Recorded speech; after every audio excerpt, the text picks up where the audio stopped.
Hi, everybody. Welcome back to Agape Ranch Homesteaders. We're so happy you joined us again today. Again, my name is Stephanie, and today I wanted to talk about how to get started. I think this is probably one of the biggest questions that you'll have once you start this whole endeavor. The main thing is to sit down with your family and talk about what the ending picture looks like for you all. What is that goal that you have when you are finally doing it and actually set up where you want to be? So just sit down with your family, talk about what that looks like for you. Are you looking just to be self-sufficient where you're at? Are you looking to go off-grid, partially off-grid? Are you looking to homestead? All of those questions need to be answered before you can even begin. Just sit down, be honest with one another about what you are willing to give up and not give up. That was probably one of the toughest questions my husband and I had as we were making plans for moving forward, was what we were willing to compromise on, what we were willing to give up, live without. You would be amazed once you start going what you are able to live without. We decided for us, we did not need cable television. What we did decide, we wanted to have internet. So those are all things that you need to sit down and figure out right from the beginning, the things that you're willing to live without and the things that you're not. And it really, everybody's picture is different. So it depends on what you're looking for. Are you, again, just looking to be self-sufficient where you're at? Or are you looking to eventually pack up and move out to the country and be 100% off-grid? Everybody does not have to pack everything up and move into the Alaskan bush. So just decide what it is for your family that you want to do.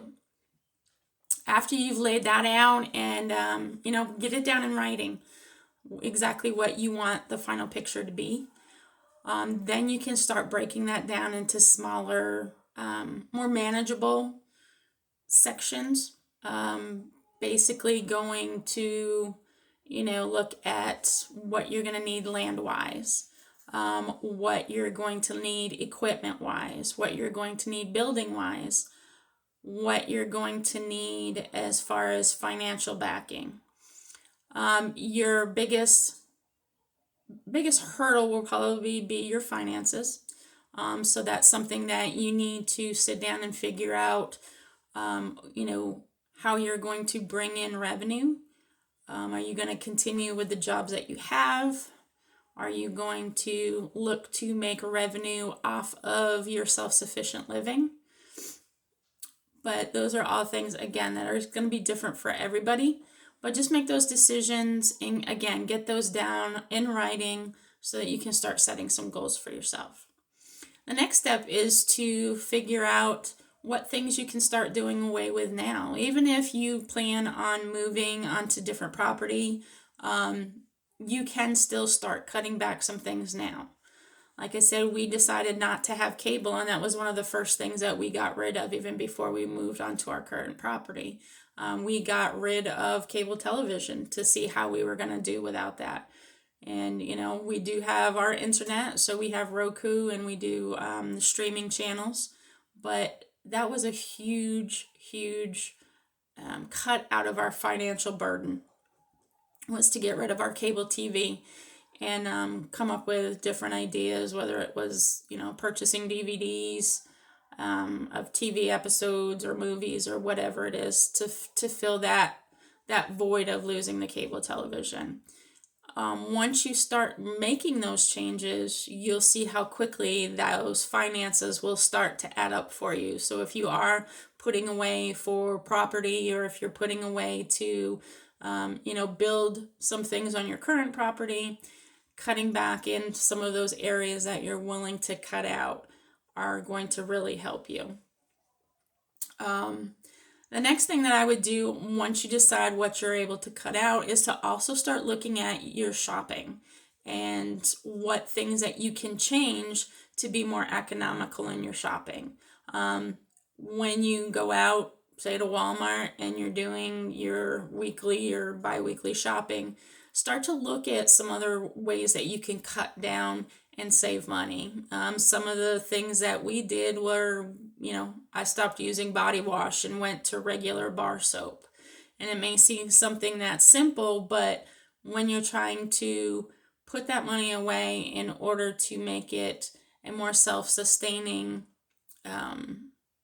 avenue for you, then making those little cuts end up adding up quickly. So whether it's, like I said, looking at your personal care products that you decide that you can cut back on, or I know some people on the chat groups that I'm in on Facebook will make their own soap, and those are other things that you can look at. What things can we make that would be cheaper for us to make than it's going to be for us to purchase it? And so you will find that there's quite a few things that you can cut back on. Look at your paper products. Are you spending a lot of money in paper towels and things like that you can actually use, scrap cloth for? If you have old t-shirts that you need to downsize, cut up your old t-shirts and use those as reusable wet rags that you can clean with and then toss them in the washing machine to save on some of those paper products.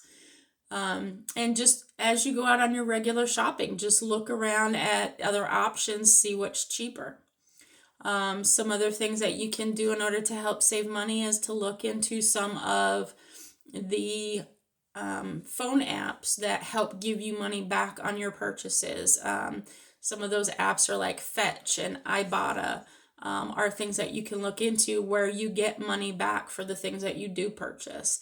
And so that will also help you to reduce your financial footprint and be able to stretch your dollars even further.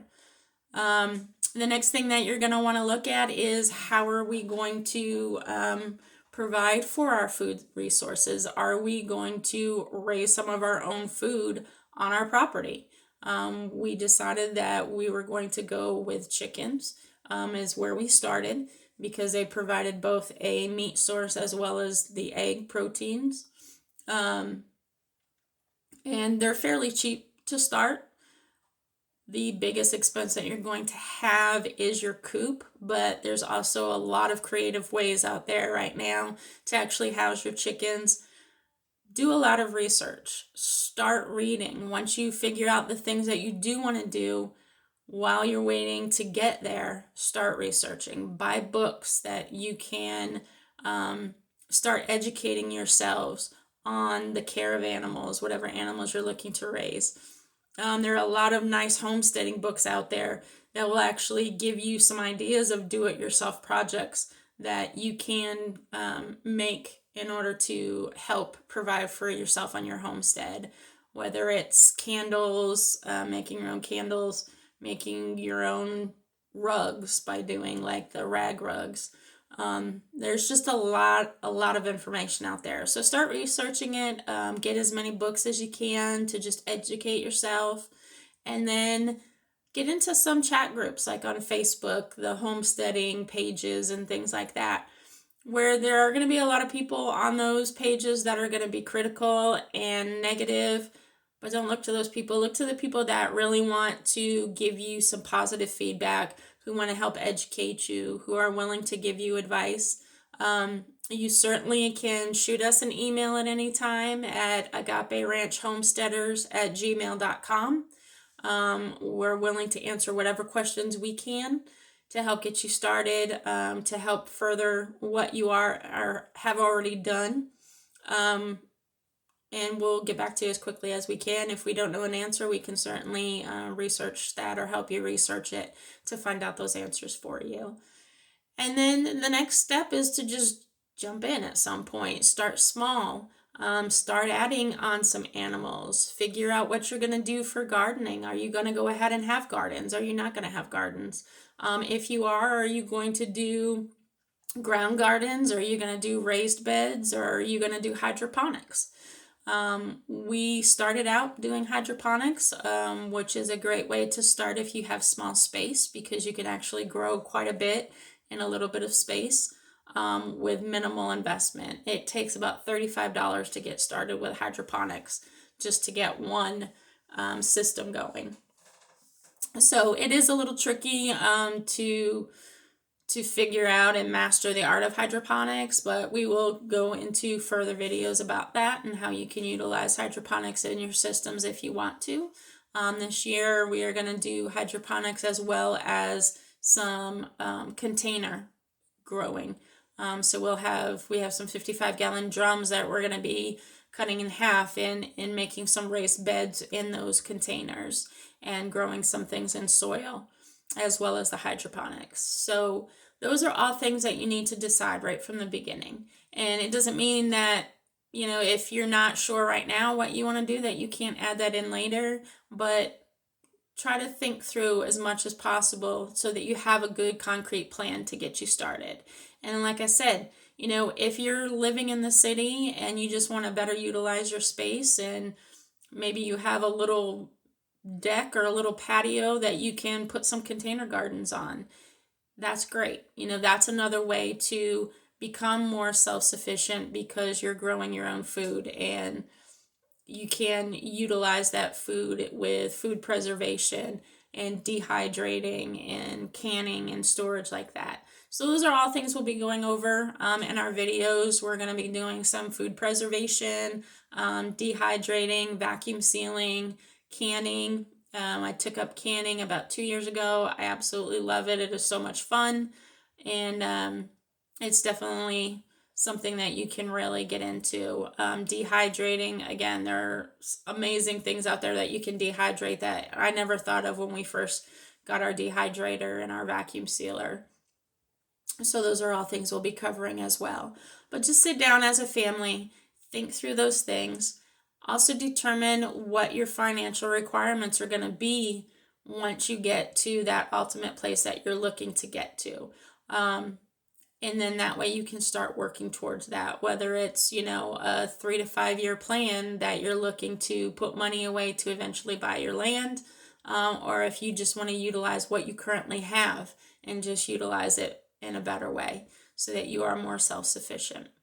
Start setting out plans. If there's anything that we can do to help you figure out exactly what you need to start moving forward, again, shoot us an email, agaperanchhomesteaders@gmail.com. That should be on our channel as well. And we'll answer whatever questions we can for you. We pray that you have a blessed day, and we'll talk to you soon.